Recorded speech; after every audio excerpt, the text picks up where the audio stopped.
ഇതിനകത്ത് ലൈറ്റ് ഉണ്ടോ ചേച്ചി? മേളിലോട്ടുണ്ട്. ലൈറ്റ് ഇല്ലയോ ഇതിന്? ഇല്ല, അയ്യോ, ലൈറ്റ് ഉണ്ട്, പക്ഷെ അങ്ങാ ബൾബൊക്കെ.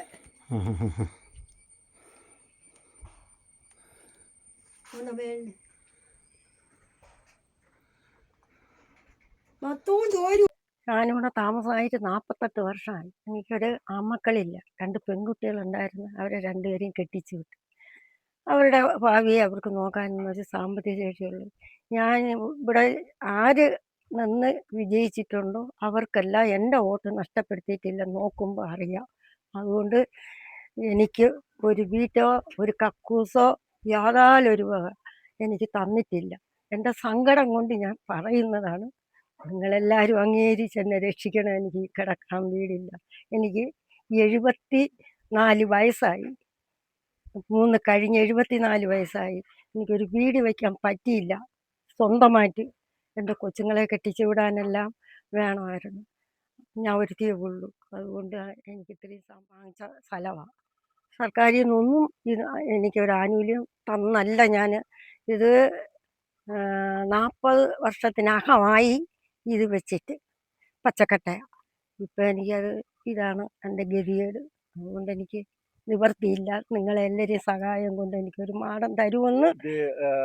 ചേച്ചി ഈ പറഞ്ഞ പോലെ പഞ്ചായത്ത് മെമ്പർമാരത്തൊന്നും ഇതുവരെ മുമ്പിൽ വന്ന അവര് വരും കാണും. അവര് ഇലക്ഷൻ ആകുമ്പം വരും കാണും. എല്ലാം ഞാൻ എനിക്ക് ശരിയാക്കി തരാം. പറയുക പോവുക. ഇതുവരെ ആയിട്ടില്ല. ഇതുവരെ ഇത്രയും സർക്കാരിന്റെ സംവിധാനങ്ങളൊക്കെ ഉള്ളപ്പോൾ ഈ കക്കൂസും കുളിമുറി ഇല്ലാന്ന് പറഞ്ഞാൽ ചേച്ചി ഇപ്പൊ എവിടാ പോകുന്നത്? കാട്ടില്ല. ഈ ഇതിന്റെ റിസർവ് ഫോറസ്റ്റിൽ പോകണം. ഇവിടെ പോയിട്ടാണ് ഈ കാര്യങ്ങളൊക്കെ പോകുന്നത്. അപ്പൊ രാത്രിയിലൊക്കെ സുഖമില്ലാതെ കഴിഞ്ഞാൽ വലിയ ബുദ്ധിമുട്ടായിരിക്കും. വേറെ വീടും ഇല്ല, ഒന്നുമില്ല. ഇല്ല, ഞാൻ നോക്കാം. കൊച്ചുങ്ങൾ ഇവിടെ നിന്നാക്കും. അവര് കുടുംബമായി താമസിക്കുന്നത്. ഞാൻ ഇവിടെ വയ്യാതാവുമ്പോ ഞാൻ അങ്ങ് പോകും. ഈ പ്രദേശത്ത് ചേച്ചി വന്നിട്ട് എത്ര വർഷമായിക്കണം അച്ഛൻകോവിൽ? അത് ഞാൻ പറഞ്ഞില്ല, 48 വർഷത്തോളമായി. 48 വർഷമായിട്ടുണ്ട്. ഒരു വീട് മാത്രമേ ഉള്ളൂ ഇതിനകത്ത് ഇങ്ങനെ നടക്കുന്നത്. ഇതെന്താ രാഷ്ട്രീയമായിട്ട് അവരുമായിട്ട് എന്തെങ്കിലും? ഇല്ല, ഞാൻ ആരുമായിട്ടും ഇന്ന് വരെ ഞാൻ ഒരു ഇതും ചെയ്തിട്ടില്ല. പിന്നെ എനിക്ക് വീടുണ്ടെന്ന് പറയുമ്പോ എല്ലാം ഓരോരോ ഇത് ചോദിക്കും, അതെല്ലാം കൊണ്ട് കൊടുക്കും. ഇപ്പോഴും ഈ ഇടയ്ക്ക് ഈ നമ്മുടെ സാനുമുമ്പർ പറഞ്ഞ് ഓമനമ്മയ്ക്ക് വീടുണ്ടെന്ന് പറഞ്ഞ് കരമടച്ച രസീതുകൾ എല്ലാം അതിന് ശരിയാക്കാൻ എനിക്ക് ഒറ്റയ്ക്ക് പോകാത്തത് കൊണ്ട് അതിന് വരെ ഉള്ള ഞാൻ സഹായം എൻ്റെ കയ്യിലുള്ളത് അത് ഇത് ശരിയാക്കണമല്ല. അപ്പൊ വണ്ടിക്കൂലിയൊക്കെ അതിന് നമുക്ക് വേണ്ടി അത് ശരിയാവൂല. അതുകൊണ്ട് സാറേ ഞാൻ ഇത് ഇരിക്കട്ടെ. പുതിയ മെമ്പർ വന്നിട്ടില്ല. ഞാൻ ചോദിച്ചു, ഞങ്ങള് പിന്നെ പലരും ചോദിച്ചിട്ടുണ്ട്. അപ്പോഴും പറയും ആയിക്കോട്ടെ നോക്കാന്ന് പറയുന്നു.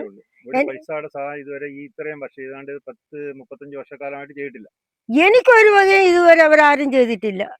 ഞാൻ കഷ്ടപ്പെടുക, ഞാൻ ജീവിക്കുക. ഇപ്പൊ തന്നെ എനിക്ക് വയ്യ, കുറച്ച് ദിവസം കൊണ്ട് വയ്യാണ്. ഇല്ല, 1 രൂപ. പിന്നെ ഇതുപോലെ ഓണമൊക്കെ വരുമ്പോ ഓരോ കിറ്റോ എന്തെങ്കിലും തരും, അത് വാങ്ങിക്കും. അതെന്നുള്ള അല്ലാതെ 1 രൂപയുടെ ഒരു സഹായം ഇന്ന് വരെ ഇതേ സമയം വരെ എനിക്ക് തന്നിട്ടില്ല. ഞാൻ വാങ്ങിച്ചിട്ടുമില്ല. അത് സാർ തിരക്കിയിട്ട് എന്നോട് മറുപടി പറയാം. കാട്ടിൽ പണിക്കൊക്കെ പോയിട്ട് വന്ന കിടക്കായി അമ്പലത്തിന്റെ അവിടെ ഞങ്ങൾ കിടക്കുന്നത്. അങ്ങനെ കണ്ടു കേട്ട് സാറ് കണ്ട് ഞങ്ങൾക്ക് ഇത്രയും ഒരു സ്ഥലം ഒപ്പിച്ചു തന്നു. അല്ലല്ല, PS Nair member PS Nair ഇരിക്കുന്ന സമയത്ത് ഇത് 5 സെന്റ് 6 സെന്റ് സ്ഥലം ഞങ്ങൾക്ക് തന്നത് ദൈവത്തിന് അയ്യപ്പന്റെ ഒരു ഭാഗ്യം കൊണ്ട് ഇതിൽ കിടക്കുക. സാറ് ജീവിച്ചിരുന്നെങ്കിൽ ഞങ്ങൾക്ക് എന്തെങ്കിലും ഒരു സഹായം ചെയ്തു തന്നേനെ. പക്ഷെ അതിന് മുമ്പ് സാറ് പോയി. ആ കാര്യം ഓർക്കുമ്പോ എനിക്ക് വിഷമമുണ്ട്. ഞങ്ങൾക്ക് മണ്ണുണ്ടാക്കി തന്ന വിഷയം എനിക്കൊരു കിടക്കാറും സാറ് ജീവിച്ചിരുന്നെങ്കിൽ തന്നെ നല്ല വിശ്വാസമുണ്ട് തരുമെന്ന്. ഇത്രയും തന്നപ്പോ അതും തരുമെന്ന് നല്ല വിശ്വാസമുണ്ട്. അപ്പൊ അതിന് മുന്നേ സാറ് പോയി ഞങ്ങളെയൊക്കെ കളഞ്ഞിട്ട്. എല്ലാവർക്കും നമസ്കാരം. ഇത് ഓമനമ്മയുടെ വീട് ഇപ്പോൾ എല്ലാവരും കണ്ടല്ലോ. ഞങ്ങൾ 10-30 വർഷത്തിന് മുകളിൽ തൊട്ട് ഞങ്ങൾ അവിടെയാണ് ജനിച്ച് വളർന്നതും എടുത്തതും എല്ലാം ഞങ്ങൾ അവിടെയാണ്. ഇന്ന് വരെ അമ്മയ്ക്ക് വീട് കിട്ടിയിട്ടില്ലെന്ന് ഇപ്പോൾ എല്ലാവർക്കും ബോധ്യപ്പെട്ടത്. അമ്മ ബാത്റൂമിൽ പോകാൻ പോലും അമ്മയ്ക്ക് കക്കൂസില്ല, ഒന്നുമില്ല. അമ്മ ആ കാട്ടിലാണ് പോകുന്നത്. അവിടെ പന്നിയുണ്ട്, പുലി, എല്ലാ വക മൃഗങ്ങളും ഉണ്ട്. അതിനിടയിൽ രാത്രിയിലാണേലും പകലാണേലും എൻ്റെ അമ്മ പോകുന്നത് ആ കാട്ടിലാണ്. പിന്നെ അമ്മയ്ക്ക് റേഷൻ കാർഡിൽ പേര് അമ്മയുടെ മാത്രം ഉള്ളെന്നും പറഞ്ഞാണ് ഇവർ ഓരോ ദിവസം ഓരോ ന്യായങ്ങളാണ് പറയുന്നത്. ആ റേഷൻ കാർഡ് ഞങ്ങളെ കല്യാണം കഴിപ്പിച്ച് വിട്ടു കഴിഞ്ഞപ്പോൾ ഞങ്ങളുടെ ഓരോ ആവശ്യങ്ങൾക്കായിട്ട് റേഷൻ കാർഡ് ഇന്ന് ഞങ്ങളുടെ പേര് മാറ്റി. അപ്പോൾ അമ്മ മാത്രമേ വീട്ടിലുള്ളൂ. അതും അവർ പറയുന്നുണ്ട്. ഓരോ കാരണങ്ങൾ ഇങ്ങനെയൊക്കെയാണ് അവർ പറയുന്നത്. ആരെങ്കിലും ബന്ധപ്പെട്ട അധികാരികൾ കണ്ട് ഒരു മനസ്സ് കാണിക്കണം, എൻ്റെ അമ്മയ്ക്കൊരു വീട് വെച്ച് കൊടുക്കാൻ ആരെങ്കിലും സഹായിക്കണം. എനിക്ക് പറയാനുള്ളൂ.